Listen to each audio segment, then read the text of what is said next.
تو آج ہم ایک ایسی تحریر پر بات کرنے جا رہے ہیں جو مغربی معاشرے میں خاندانی نظام کے بحران کا تجزیہ کرتی ہے اور اس صورتحال کو بیان کرنے کے لیے ایک جلتا ہوا معاشرے کا ستارہ استعمال کرتی ہے۔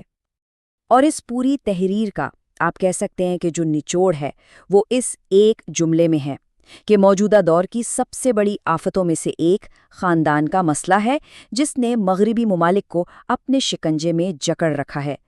آئیے دیکھتے ہیں کہ یہ تحریر اپنے اس دعوے کو ثابت کیسے کرتی ہے۔ تو شروع کرتے ہیں پہلے حصے سے، ایک جلتا ہوا معاشرہ۔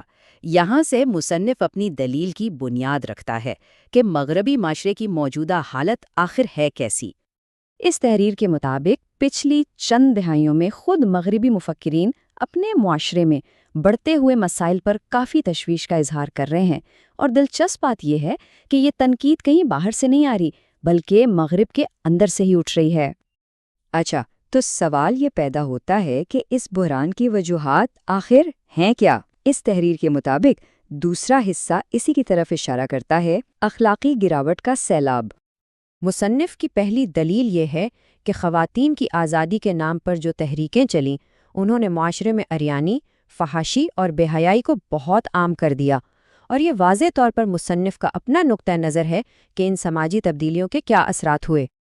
اور پھر دوسری وجہ یہ بتائی گئی ہے کہ مرد اور عورت کے تعلقات میں لامحدود آزادی نے معاشرے کے روایتی ڈھانچے کو تباہ کر کے رکھ دیا ہے۔ مصنف کا ماننا ہے کہ اس آزادی نے خاندان کے ادارے کو سب سے زیادہ کمزور کیا۔ تو ان وجوہات کا براہ راست نتیجہ کیا نکلا؟ تیسرا حصہ اسی پر بات کرتا ہے، بکھرا ہوا خاندان۔ تحریر میں یہ دعویٰ کیا گیا ہے کہ اس کے اثرات بہت گہرے تھے۔ خاندان کی بنیادیں ہی مکمل طور پر تباہ ہو گئیں، مرد اور عورت شادی کے لیے ناموزوں ہوتے چلے گئے، اور ایک اچھا شوہر یا ایک وفادار بیوی بننے کی صلاحیت گویا ختم ہی ہو گئی۔ یہ یقیناً بہت سنگین دعوے ہیں، لیکن اس پوری صورتحال میں ایک بڑا ہی دلچسپ پہلو سامنے آتا ہے۔ تحریر کہتی ہے کہ جس معاشرے میں خاندان ٹوٹ رہا ہے وہیں خاندانی نظام کے تحفظ کی بات کرنے والے سیاسی رہنما خاص طور پر مغربی خواتین میں بہت زیادہ مقبول ہو رہے ہیں۔ سوال تو یہ ہے کہ ایسا کیوں ہے؟ یہ نقطہ واقعی سوچنے پر مجبور کرتا ہے۔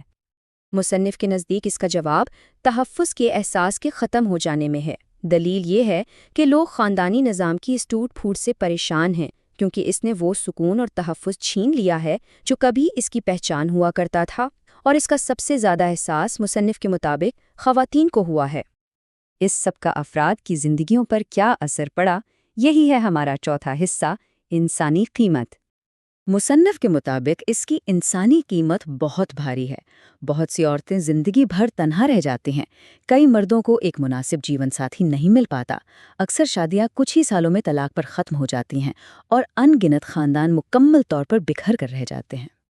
اب یہاں پر مصنف دو بالکل الگ طرح کے خاندانی نظاموں کا موازنہ کرتا ہے۔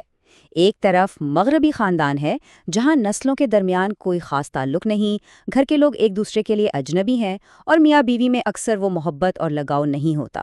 اور دوسری طرف ہے روایتی خاندان جس کی جڑیں گہری ہیں، جہاں دادا دادی پوتے پوتیاں سب ایک دوسرے سے جڑے ہوئے ہیں اور تعلقات کی بنیاد باہمی پہچان اور محبت پر ہے۔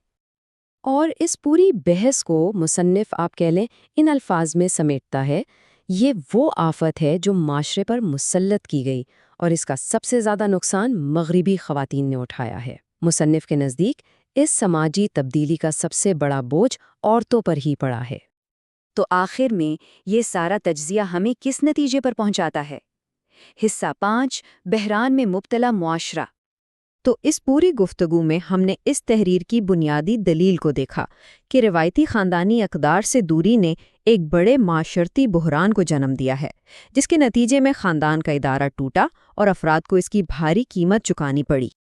تو یہ تحریر جو ہے ہم سب کو ایک بہت بڑے سوال کے ساتھ چھوڑ جاتی ہے کہ آخر ایک پرامن معاشرے کی اصل بنیاد ہوتی کیا ہے؟